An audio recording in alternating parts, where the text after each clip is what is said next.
Raider Nation, happy Labor Day, and we made it. It's officially a game week. That plus more on today's edition of the Locked On Raiders podcast for Monday, September 2nd, 2024.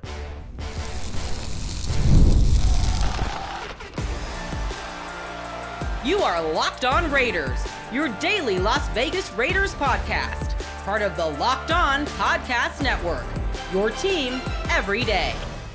And welcome in, Raider Nation, to another edition of the Locked On Raiders podcast. Thank you so much for making the show your first listen of the day. Make sure you subscribe or follow for free on YouTube or wherever you get your podcasts to get the latest edition of the show as soon as it becomes available. And as always, if you're checking us out on YouTube, you know we appreciate that. The show continues to grow each and every day, and that's because of your support and because of my man, Ari. Ari does a fantastic job each and every day getting us on YouTube, making sure we're looking good, we're sounding good, we're doing what we're supposed to be doing, and most of the time, we're staying on time. But we definitely appreciate Ari for him and all his efforts. You can check him out on Twitter at Ari Produces. You can hit me up as well at your boy Q254. And of course, we got the Locked On Raider podcast voicemail line if you want to be a part of the show, 707-654-4693. We will get your calls and texts coming up in segment number 3. Got plenty of feedback as we're headed into a game week. We're headed into week 1, 18 weeks, 17 games, and it all gets started this week. Fantastic action. We made it through the offseason. So your calls and texts are coming up. Segment number 3. Segment number 2, I want to talk about a bunch of different storylines, and we'll do that throughout the course of this week leading into this game on Sunday versus the Chargers. But there's a bunch of different storylines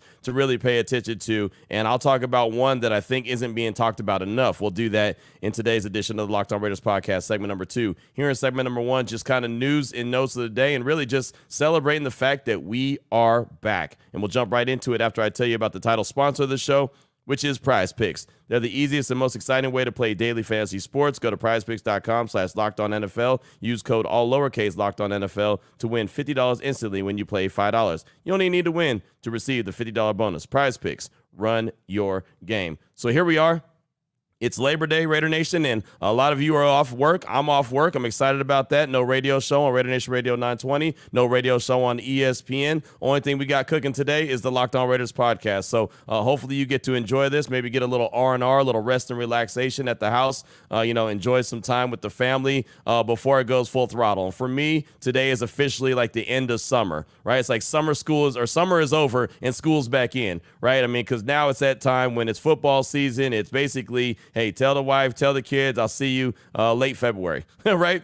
Actually, really, it's funny because the NFL, it used to be see you after the Super Bowl. Then all of a sudden it became like, well, I'll see you after the draft. Now it's like there's a week in June, like late June, that's like, okay, maybe, we can hang out now. And then all of a sudden, boom, it's right back at it. The NFL is so good at taking up the whole calendar year. But really, I mean, now that it's football season, it's full throttle, at least for the regular season, 18 next weeks, and then 17 games. Obviously, there's a bye week there. Then the postseason, Super Bowl, and we know how it goes, man. The calendar goes so quick, but to know that we made it, we survived the offseason, very little offseason, but it's all about football action. So excited about being here, excited about the opportunity to have the show each and every day as we do, and, we never stopped. There was a time period here on the Locked On Podcast Network for the NFL channels that they can go in off-season mode and only do 3 shows a week if you so choose to.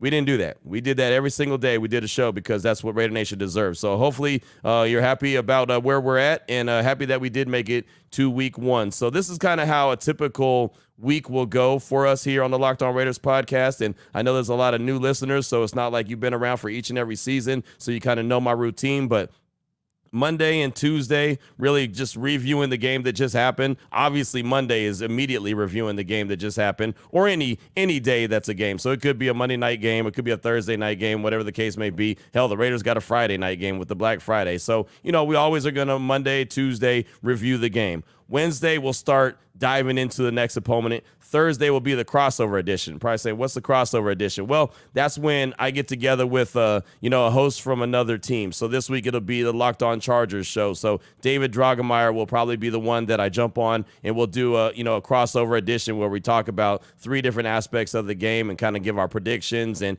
compare and contrast so you can get a really good idea of the opponent that the Raiders are having to face. So that'll be on Thursdays. And then on Fridays, I always give my keys to victory, what I'm looking for based off of everything that we've seen and talked about all week long, based off the crossover edition, and then on top of that, just based off basic knowledge, right? Knowledge of the team and knowledge of the opponent, which I feel like we have a lot of that here on the Locked On Raiders podcast. So that's basically going to be the typical week that we'll have here.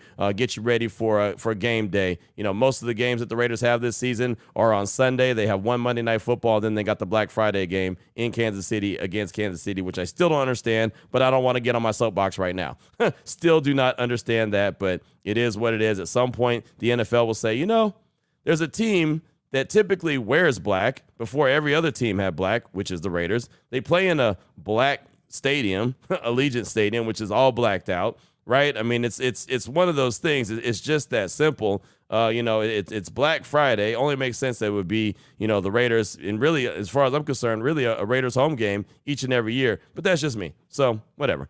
They'll get it right sooner rather than later. But excited to be here, excited to be able to talk about some storylines that are going to be, you know, leading into this upcoming season. And please believe there's plenty of them, right? Brock Bowers this week is going to be a big storyline. Is he going to return to practice? Is he going to be ready to go full throttle Sunday versus the Chargers? JPJ, you know, when is he going to return? Don't expect to see him this week, but knowing that he's getting ramped up, you know, will he be available week 2 versus Baltimore? Will he wait till week 3 when it's a home game against the Panthers? That's going to be a storyline.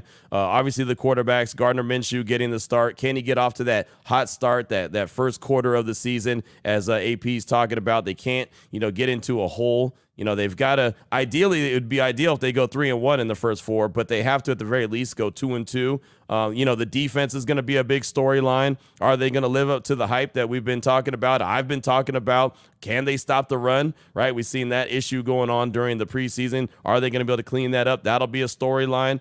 But one of the biggest storylines that I don't believe is being talked about is the running game. What to expect from the running game. There is no Josh Jacobs, so what do you expect from those running backs? We'll actually talk about that coming up in segment number 2 of today's Locked On Raiders podcast. One more little note I had here in segment number 1, and this is kind of gives you the state of where the team is without actually saying this is where the team is. We know what the quarterback situation is. Gardner Minshew, Aiden O'Connell, those are the guys that are, you know, going to be playing this year and being the quarterback for the Raiders. But all weekend long, as it was the first weekend of college football, got hit up. A lot of folks hit me up by way of Twitter, sending me direct messages saying, hey, did you see this quarterback's performance? Did you see that quarterback?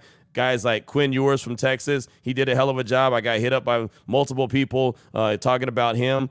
Cam Ward from Miami, that was another one as Miami throttled Florida. And then Shedeur Sanders, we all saw him on Thursday night. And again, you know, I don't start talking about the draft or anything, but when the quarterback situation is the way it is with the Raiders, it's obviously going to be something that's going to be pointed out and talked about throughout the course of the year, just what quarterbacks are standing out to people as they watch college football. And anyone who's new to the show, that's why I love college football. I love to watch college football to scout for the NFL. That's just what I do, right? Everyone has their reasoning. I didn't go to college, didn't graduate from anywhere, so I don't have any kind of ties to any university. There's a reason why I like Alabama football so much, because they're basically an NFL machine. They're an NFL powerhouse. They prepare players for the National Football League. So that's why I watch college football, is to scout for the NFL. And I know there's plenty of others that do the same. Like I said, I got hit up all weekend long by people sending me direct messages talking about this quarterback, that quarterback, and the third. So it's something that's going to happen. I'll bring it up every once in a while throughout the course of the year, but of course, fully focused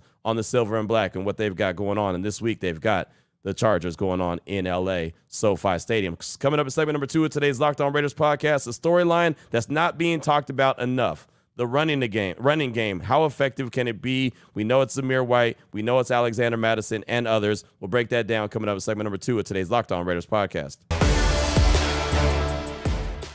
I also want to tell you about BetterHelp. And I got a question for you, Raider Nation. What's something that you'd love to learn?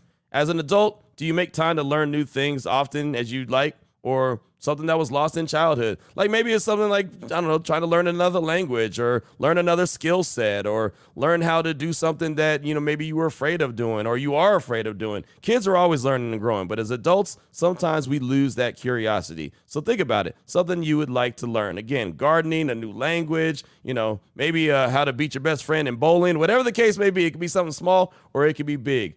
Therapy can help you reconnect with your sense of wonder, because your back-to-school era can come at any age. And that's another thing. Sometimes it's as simple as that. Sometimes it's going back to school because you never really accomplished what you wanted to accomplish. But you have all this curiosity and you have it on your mind. If you ever thought about starting therapy, you should give BetterHelp a try. It's entirely online. It's designed to be convenient, flexible, and suited to your schedule. All you got to do is fill out a brief questionnaire, get matched with a licensed therapist, and switch therapists anytime for no additional charge. Rediscover your curiosity with BetterHelp. Visit BetterHelp.com/lockedon today to get 10% off your first month. That's BetterHelp. BetterHelp.com/lockedon. All right, Raider Nation, here we go. Segment number 2 of today's Locked On Raiders podcast on this Labor Day. Hopefully you're enjoying this show on Labor Day. Maybe not. Maybe you'll get it tomorrow and you'll get a double dose, a double dip of episodes no matter what, and that's fine. It's all good. I mean, look, there's plenty of things to talk about all week long as it is officially a game week. Like no offseason, not talking about the draft, not talking about, training camp, not talking about preseason games. We're literally talking about the ramp up to game number 1 coming up on Sunday versus the Chargers. That's music to my ears, man. That's just so exciting to hear that, to know that we made it and we're officially back. And there's going to be a lot of storylines to talk about this week leading up to it, because obviously the Raiders aren't coming off of a game, right? Once everything after this week, after the Chargers game, then there'll be plenty to talk about where we won't necessarily be talking about storylines, a bunch of storylines. But as I detailed in segment number 1, there are a bunch that we could talk about this week, and we will talk about this week. But I really today want to focus in on the running game. There hasn't been enough emphasis, in my opinion, on the running game, and that's because the Raiders had a quarterback battle, right? I mean, and when a team goes into a quarterback battle, you're going to see a lot of everything really tailored around those quarterbacks to see what they can do. As a matter of fact, we met with Antonio Pierce on Thursday at the Raiders HQ last week, Thursday, and that was the question that I asked him, was about the running game, because that's going to be a big part of this Raiders offense. So here's the question that I asked the AP about the running game and his answer. Of course, of the preseason, you guys did a lot of passing as you were working on the quarterbacks and who was going to be that. But what about the running backs and ramping them up, getting them ready for the Chargers? Is that kind of an emphasis right now? Yeah, that's why we had pads on yesterday, to kind of get after it a little bit. Again, when you got a quarterback battle, kind of tough, it makes it tough to do other things. But I thought we picked and choose our days in training camp. But that's going to be an important part of our game. Not that because AP likes running the ball, no, because running the ball is effective for us as well. And that opens up play pass and everything for our wide receivers and our offense. So what we've been seeing with our running backs, I think Zamir has his legs underneath him. I mean, big, powerful man, and bigger than he was last year, more explosive, faster, it looks like.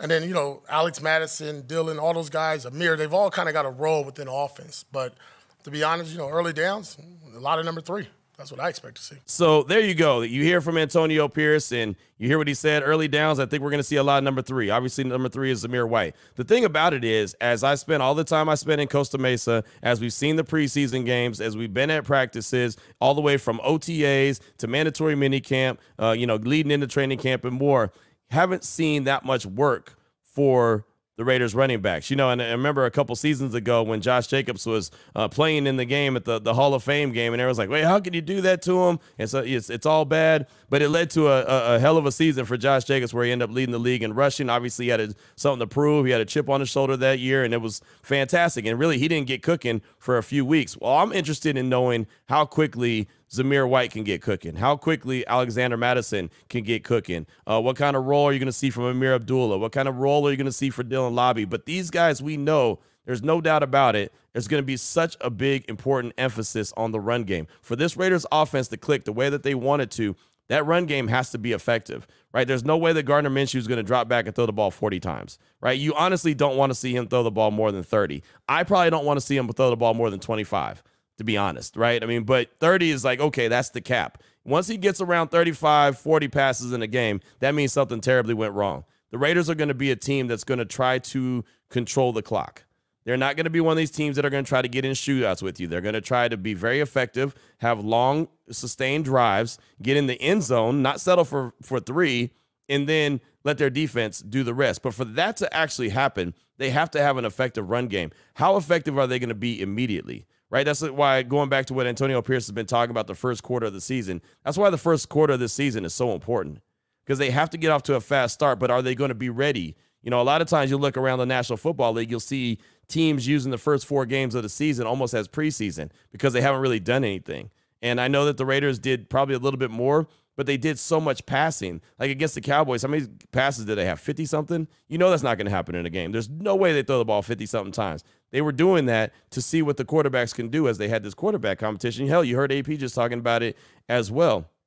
Zamir White does look bigger. He does look faster, but he's got to be effective. Alexander Madison, same thing. This run game could be really dominant. If you go back and look at what the 49ers do in their run game, it could look like that if these guys execute it correctly. And that's what excites me. But I started looking in and thinking about it and putting it in perspective. And I talked about this on Raider Nation Radio 920 on Friday about, what to expect or what the Raiders need to do, should be targeting. And I honestly think that the combination of Zamir White and Alexander Mattison, and obviously Zamir White's going to do the heavy lifting, they got to get anywhere between 20 to 25 carries. They just have to. You can't have a game where they run the ball 12 times. You just can't. They're going to be on the losing end of most of those games if you see 12, 13 carries for the running backs. You just can't. And they've got to be anywhere from 85 to 110 yards. Like, they've got to be in that window, consistently close to 100 yards or over 100 yards. This has to be a very run-dominant team. As AP just said, it opens up everybody else. If there's a real true running game, if there's a threat that the run game is going to be used and used effectively, that's going to suck up defenders. That's going to allow Devontae to eat. That's going to allow Jacoby to eat. Brock Bowers and Michael Mayer will eat. And obviously, if the running game is cooking, the running backs are eating, right? And that's going to make life easier on the quarterbacks. And look, the Raiders, make no mistake about it, do not have an elite quarterback, right? They do not have a guy that's going to drop back, throw the ball 50 times a game and just, pepper it around the field and be that guy. They just don't have that guy. Would it be nice to have him? Sure. But they don't, right? And at some point, they've got to get that, fixed, and they've got to go and get their guy. But that's not who they have. They have Gardner Minshew, who's proven he could win games. They've got Aiden O'Connell, who's proven he could win games. Now they've got to put it all together. So this actually, for this offense to click and be very effective, it has to be a complete team effort, and it's going to need a lot of heavy lifting from the running backs. So I think, anywhere from 20 to 25 carries is what the target is, and you're looking for 85 to 110 yards. And really, I'm closer to 100 yards I'd like to see. I'd like to see them average 100 yards a game, right? Be one of the better rushing attacks in the league. Because then you all of a sudden, if you have a solid rushing attack, you're also keeping your defense off the field, and you're allowing them to rest. Not 3 and out, 3 and out, 3 and out. There's so many times that the Raiders have tried to be a really dominant run team, and it's almost like run on first down into the back of the offensive line, run on second down to the back of the offensive line. Oh, now it's third and long. Like, this team's not going to be effective like that. I've said it a long time ago after preseason game number 1, as a matter of fact. This team has to stay on schedule. This team is not going to be good enough offensively to pick up, 2nd and 15, 2nd and 13, 3rd and 12, 3rd and 10, 3rd and 15. They can't have, a bunch of negative runs. They can't have, false starts and holding penalties. Like, those are drive killers as far as I'm concerned. This is not going to be that team that can just say, oh, it's 1st and 15, no problem. 1st and 20, no problem. Let's go, throw a 15-yard pass right here, and after the run, it'll be, first down. There's some offenses that are comfortable and confident that they can pick that up. That's not going to be this Raiders team. Again, they're going to be they hope to be very ball control, right? They want to win the time of possession. They want to be able to lean on those running backs. Let the offensive line, run block. That's what they want to do anyway, right? I feel pretty comfortable with the offensive line, right? Colton Miller being back at left tackle is great. Cody Whitehair will get to start at the left guard spot until JPJ is ready. And at least he's a guy that I feel pretty confident in small bunches. He's not a guy that I want the Raiders to go into each game with for 17 games. I don't want to see that. Andre James has done a hell of a job at the center position, right? Dylan Parham, I'm very comfortable with him at the right guard spot. And Thayer Munford is good to be that right tackle. And guess what? If he's not effective, there's a young dude behind him named DJ Glaze that's ready to step up and take that role. So I think that the offensive line could be very effective, which obviously is needed for this run game. But I'm very curious to see, especially what it looks like this week. The Chargers want to run the rock. Like, we talked about that. We talked about the Ravens. They want to run the rock week 2. The Raiders have to be able to run the rock as well. They have to be able to. If they can't, then it's going to be a long day at the office for Gardner Minshew. So one of the biggest things and one of the biggest emphasis that I believe the Raiders need to have this week is getting Zamir White lathered up. He's got to get ready and got to be in game shape week 1 at SoFi Stadium. It's not easy, especially when he hasn't had much burn in training camp and preseason. We know that. But he's got to be ready to go. And that offensive line's got to be able to do the run blocking. Without an effective run game, it's going to be, like I said, a long day at the office at SoFi Stadium. Right? If you're just dependent on the quarterback just to do everything on his own, don't think that that's going to happen. That's just not the name of the game. So for me, one of the biggest storylines this week that people aren't talking about enough, in my opinion, is the run game and how effective it should be. How effective do you think it needs to be. What are you looking for the Raiders as far as how many carries that Madison and Zamir White should have per game? How many yards are you looking for? And, it's funny. I had a guy call in my show on Friday, and he said not only do they need about 85 to 100 yards or 110 yards, but they have to be, effective yards, right? Yards that matter, right? You can't just have like a big 65-yard run and then, 14 runs that equal 20 yards. You know what I mean? Like they've got to be, they just can't be one big home run and then all of a sudden some other yards. So it looks good on paper. But if you notice the game, it's like, they didn't really have a good run day, right? I mean, they've got to be effective yards. So that's the other thing about it. Like you've got to be able to, average around 4 yards per carry. That's ideal. That keeps you ahead of the sticks. If you can run on first down and pick up 4, you can run on second down, pick up another 4, or whatever the case may be, you're looking at third and short, third and manageable. That's what the Raiders' goal all season long is going to be, third and manageable, third and manageable, third and manageable. Third and long, no bueno. It's just that simple, no bueno. You've got to be able to stay ahead of the sticks. So let me know about it. Let me know your thoughts. 707-654-4693, your calls and texts. The Locked On Raider Podcast voicemail line. They're coming up next in segment number 3 of today's Locked On Raiders Podcast. Before I get to that, though, I do want to tell you about the title sponsor of the show, which is PrizePicks. And you're probably saying, well, Q, what is PrizePicks? I'm glad you asked. It's America's #1 daily fantasy sports app with over 5 million active members. It's the easiest and most exciting way to play daily fantasy sports. And unlike other apps, on PrizePicks, it's just you against the numbers. All you do is pick more or less on 2 to 6 player stat projections and watch the winnings roll in just like that. Think about this. 1 Caleb Williams passing yard gets you 1 win on PrizePicks every week in September. That's right. Only 1 yard gets you an automatic win every football weekend in September. 4 weeks of free W's. Don't miss this deal on PrizePicks because it's gone when September ends. You want to play PrizePicks alongside folks like Drewski, Joe Budden, and MMA champ Sugar Shane O'Malley? You can now find community plays under the promos tab of the app to view entries from some of the biggest names in the PrizePicks community each week. All you got to do is download the PrizePicks app today. Use promo code LOCKEDONNFL. It'll get you $50 instantly when you play $5. That's code LOCKEDONNFL on PrizePicks to get $50 instantly when you play $5. You only need to win to receive the $50 bonus. It's guaranteed. PrizePicks. Run your game. Here we go, Raider Nation. Segment number 3 of today's Locked On Raiders podcast. Your calls and texts straight off that Locked On Raider podcast voicemail line, 707-654-4693. Let's start things off with a call from Jacob in Hanford. He's calling to talk about the AFC West preview show that I was a part of that dropped, and he was paying attention to it and had a couple complaints about it. Here he is, Jacob in Hanford. What's up, Q? This is Jacob from Hanford. I'm listening to this bonus show that you put out with all these other analysts from the teams in the AFC West. And when we get to the end of it and it's the time for predictions, how the season's going to play out, you said, and I agree with you, we will, slightly go over that 6.5 win total.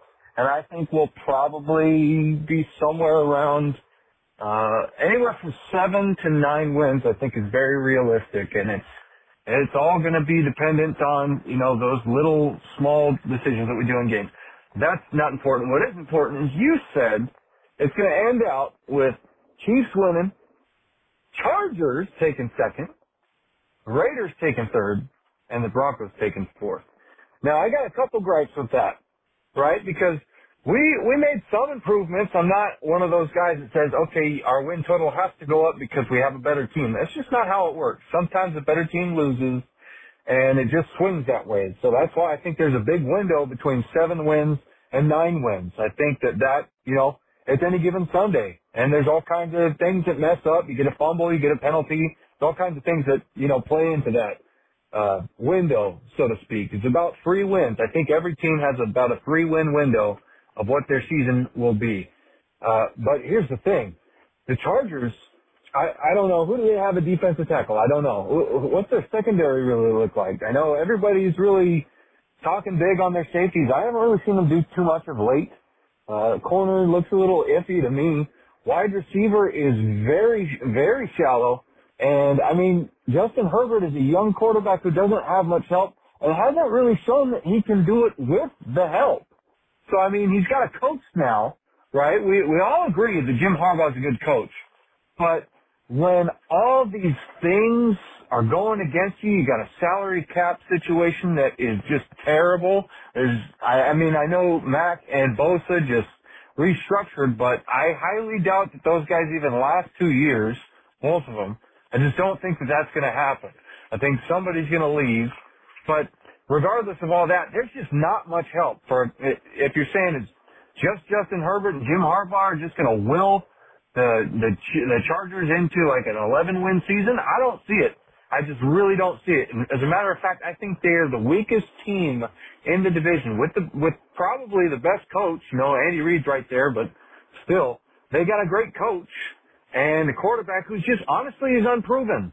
There's a lot of hype around the guy, but he's unproven. Hasn't done anything. When he got to the playoffs, he did worse than Derek Carr, to be honest, because the guy just flubbed right in the second half of the game. I'm going to run out of time, Q, but just come on, help me out with that. Jacob, thanks for the call, man. I appreciate you. And yeah, I always undersell on those shows, man. That's the one thing that you should probably at this stage know about me on those shows. A lot of those guys take those shows really personally, and, they really get super high on their team, and I like to stay even keel. So, the Chargers and the Raiders, I feel like that they always battle back and forth with each other. Like I say on the schedule, I always say that they always split with each other. And obviously the Chargers were terrible last year. I think they're going to be better. I definitely didn't say they were going to win 11 games. Like, I didn't sign up for that. I think that they can win anywhere from 7 to 9 games. The Raiders could win anywhere from 7 to 10 games, right? I mean, you know how I feel about the Raiders this year. I just never get too high on those shows. The other thing about it this year, they had me host it. And so when you host it, you don't really get to talk too much. So it's like I'm pitching it to the Chiefs. I'm pitching it to the Chargers. I'm pitching it to the Broncos. And then when it comes back to me, I can sit there and talk. As we all know, I could talk for hours about the Raiders. But then everyone's just sitting there waiting. And, I like it better when I didn't have to host it. Or so, I like it better when there's someone who's neutral that could just host it and boom. Hey, Q, what do you think? Hey, David, what do you think? Hey, Sarah, what do you think? Chris, what do you think? Like, I think that or Ryan, that's I think that's more effective. But so yeah, like I said, man, I never take those too seriously. I didn't even promote that I even did that show this year, right? I mean, there's been years where that show's been really good and really effective. Then there's been years where everyone hung up angry at everybody, and so that was last year. So I mean, it kind of is what it is. So I wouldn't take too much of that show at all and take it too seriously. But I understand where you're coming from. Thanks for the call. I do appreciate you. Up next, got a text from Bobby G, a.k.a. Raider, Florida, from Palm Coast, Florida. It says, where the silver and black palm trees sway. Longtime listener and texter. Big day. What it do? Wake up. It's the first of the month. Just want to say I expect a big thing out of our offense. I know all the focus is on the defense, but I think addition of Bowers will make us a Trophy 5 offense. I really think Jacoby Myers goes unnoticed as a top receiver playing in Adam's shadow, and I also think you will see O'Connell at some point early October. As for the defense, I think the Raiders are playing the NFL, acting like we can't stop the run to make teams run on us. So it's just thinking ahead. We're probably the only team with 2 starters at quarterback also. Zeus is the big if. If Zeus breaks out, we're going to be unstoppable. Love the podcast. Shout out to you and Ari. Can't get enough. Thank you. That's from Florida, Raider Bobby G. Thanks so much. I do appreciate the text, my man. And, yeah, I've been giving Jacoby Myers a lot of credit for a long time, right? Even going back to last year, I kept saying that he was going to fly under the radar. This dude used to be a number 1 wide receiver in New England. He comes to the Raiders, he's a number 2. As he told me and JT and Eric Allen, hey, I just get open. How do you get open? I don't know. I just get open. Right? I just do. He's a humble dude. He's a quiet dude, but he's very effective. And I've picked him already to go over 1,000 yards for the first time in his career. I think he has a 1,000-yard season this year. I really do. He is very effective. And, yeah, he's in Adam's shadow right now, but he's in line for a big year with, the addition of Brock Bowers. That's going to open up everybody. Devontae, Brock, those guys are going to get a ton of attention. So guys like Jacoby Myers and Michael Mayer and even Trey Tucker are going to be able to kind of fly under the radar as far as I'm concerned. I talked about it, the running game in great detail in segment number 2. So, yeah, Zeus has to be the guy. He has to step up and be the guy and fill the void that's no longer there, occupied by Josh Jacobs, who's, in Green Bay. And I'll say this about Josh Jacobs. I know he gets a lot of flack. I know Raider Nation's angry about the way that he left the Raiders and didn't, pen a goodbye letter or whatever the case may be. I've always had a lot of respect for him. When the last game of the season, when the Raiders played the Broncos and he was in the locker room, he did not play, but he, came and sought me out and said, hey, I don't know what's going to happen, but you've always been a real dude and appreciate you, gave me dap, gave me a big hug and everything. So that's not the reason why I respect him, but he's just always been a real humble dude. But to find out late last week that, I don't remember who he was talking to, but so many teams actually reached out to him that wanted to sign him as a free agent, including the Chiefs, and he wouldn't sign with the Chiefs. He said, I've been on the other side of this rivalry. I'm not going to that team.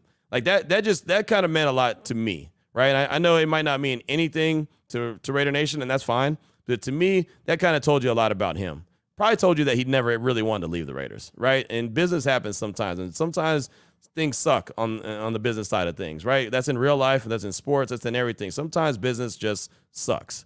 And to see that he did not go to Kansas City, who wanted him really badly because he was on the other side of that rivalry and he hated the Chiefs, that told me a lot about him. He could have been one of these dudes that are like, hey, I'm going to go to Kansas City to try to win a ring. That's awesome because Josh wants to win. Instead, he took his party to Green Bay. So, again, not trying to defend him. He don't need me to defend him. None of these players need me to defend him. I don't have to do that. But I've always had a lot of respect for him, and I clearly can see he's got a lot of respect for the Raiders and Raider Nation as well. Again, business sucks sometimes, real life and in sports. But thanks for the text. I do appreciate you. Up next, got a call from Kentucky Raider. He's calling to talk about a top defense and a bunch of top 10 guys on defense, like the show we talked about on Friday. Here he is, Kentucky Raider. Hey, Q. This is Kentucky Raider, long-time listener, first-time calling. And I was just listening to your podcast from Friday about, is it better to have a bunch of top 10 talent on a defense, or is it better to have, a bunch of guys, maybe it's top 20, top not necessarily the best in the league, but the top one of the best. But anyway, I was thinking, on top of having guys who are really good at their position, it's really hard to keep guys that are really good on a team because of salary cap and all that. But part of me is like, just having one or two guys that are top 5 and a bunch of guys that are top 20. And then just having an amazing chemistry on defense when you watch it. From my, time watching football and all that, just when you see teams that just have such good chemistry, whether it's offense as well or defense as well, sometimes I think chemistry may be more important. I think the sum is greater than the individual, if you know what I mean there. But anyway, and another quick question. Are you going to be able to make the Cincinnati Raiders game this year? If so, would it be a good place to maybe meet up and say hi to you? Anyway, Kentucky Raider out. Thanks for the call. I appreciate you. And, yeah, it's definitely hard to keep guys like that because of salary cap, and it's going to be hard for the Raiders. They've got like 7 guys that are in their contract year on the defensive side of the ball alone, right? You got Robert Spillane, you got Divine Diablo, you got Nate Hobbs, you got Trayvon Merrick, you've got Marcus Epps.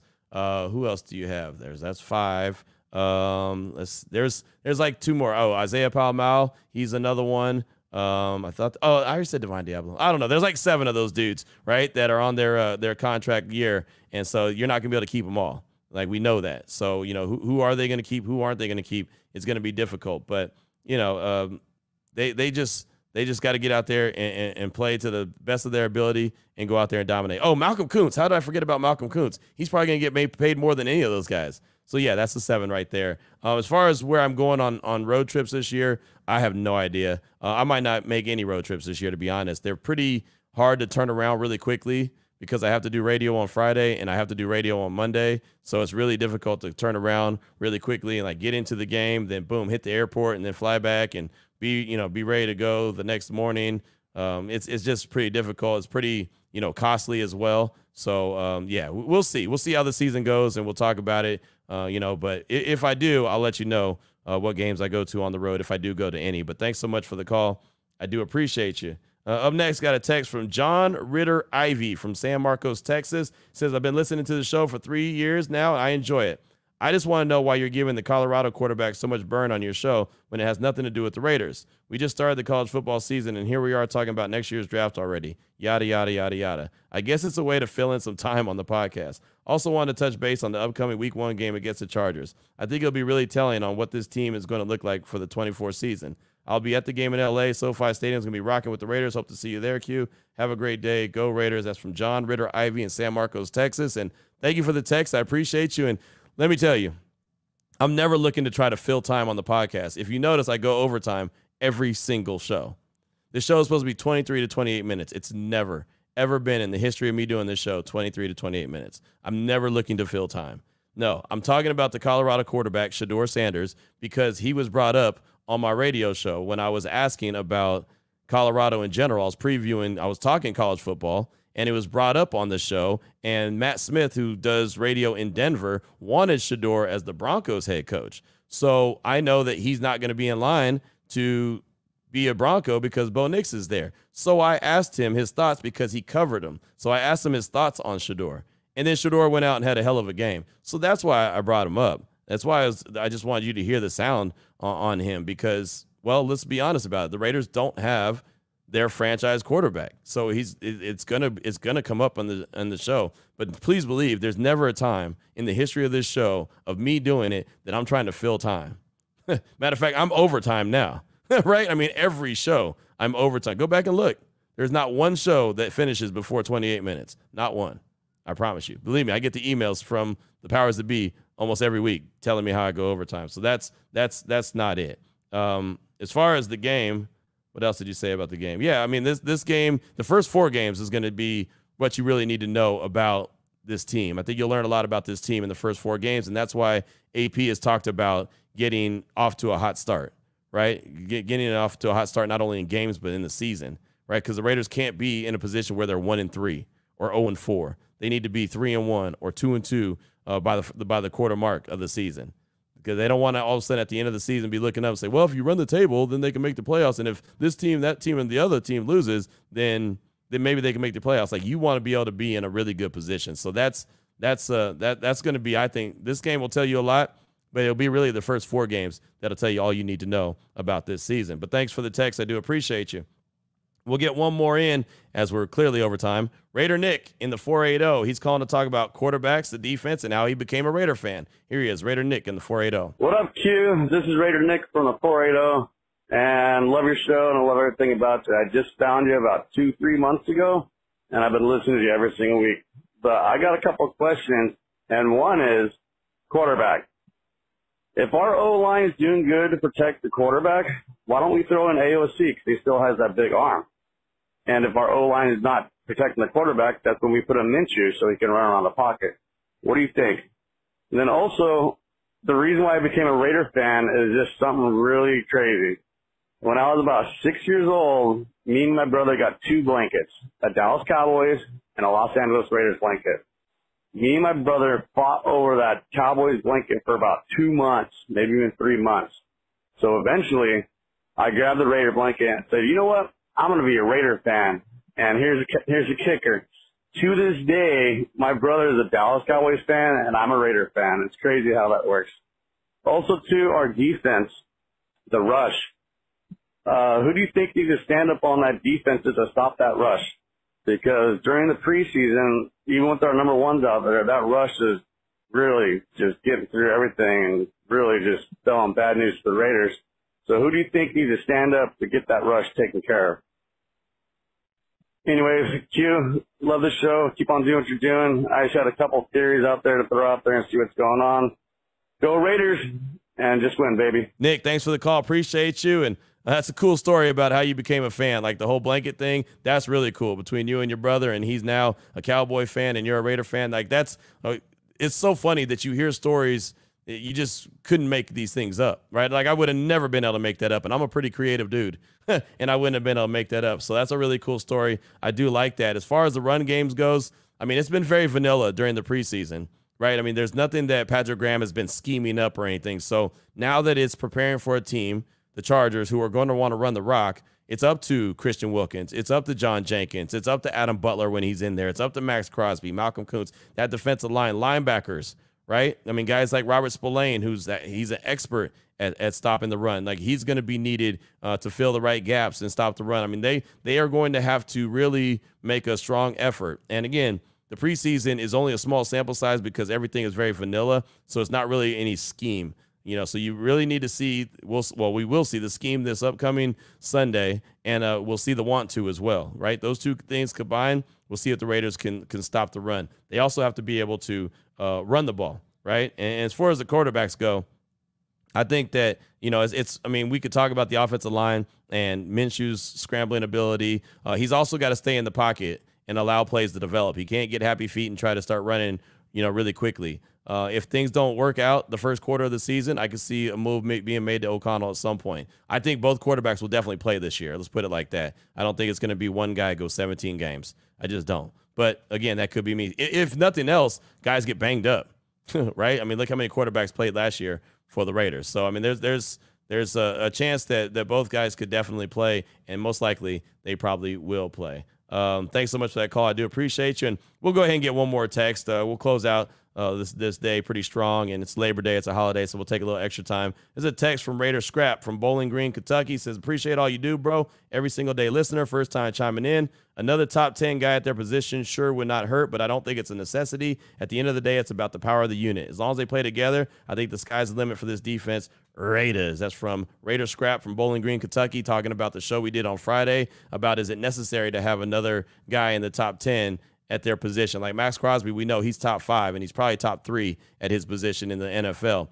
They don't really need to have other guys. I agree with you 100%. As long as the dudes like Merrick and Epps are doing their thing, as long as Jack Jones is doing his thing, Nate Hobbs, right, Jacorian Bennett, the linebackers obviously doing their stuff. As long as they're all working as one solid unit, I don't think that they have to have guys in the top 10 to be the defense that we all expect it to be. They just literally have to go out there and do their job, do it at a high level. And I do expect that the defense is going to get better as the season goes along. Remember last year it started out and it was pretty good. And I remember I started talking about the defense pretty early, and everyone thought that, oh, it's not that good. Q, you're tripping. And then all of a sudden the defense really got ramped up. Like it continued to evolve throughout the course of the year, and I'm sure that it's going to do that as well. I don't think it's going to come out and be lights out defense week 1, but I do think it's going to evolve, especially throughout the course of the first 4 games that we talked about quite a bit. But Raider Scrap, thanks for that text. I do appreciate you. And that's going to do it for today's show. It's Labor Day. Hopefully everybody's enjoying their Labor Day. Get a little R&R and buckle up. Everything is full throttle. Like my old program director used to say, dip your head in a tank of gasoline, light it on fire, full throttle, let's go.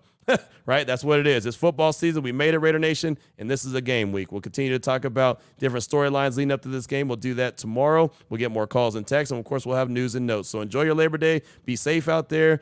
Do what you do, but, enjoy it with your family. Hang with your family. Love on your family. Most importantly, as always, on this Labor Day, just win, baby.